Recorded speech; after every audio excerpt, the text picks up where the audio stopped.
order to take part in the World Chocolate Day celebration. A transatlantic ritual of memory and reparation. Today, we will oversee a deeply symbolic act, the pod-breaking ceremony, a profound act of cultural and ceremonial meaning. The pod breaking will be carried out simultaneously with Chichi Fier, a historic cocoa farming community in Ghana.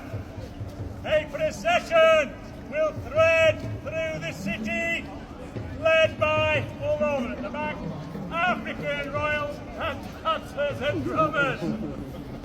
This afternoon at the Mirror Pool, there will be music and storytelling.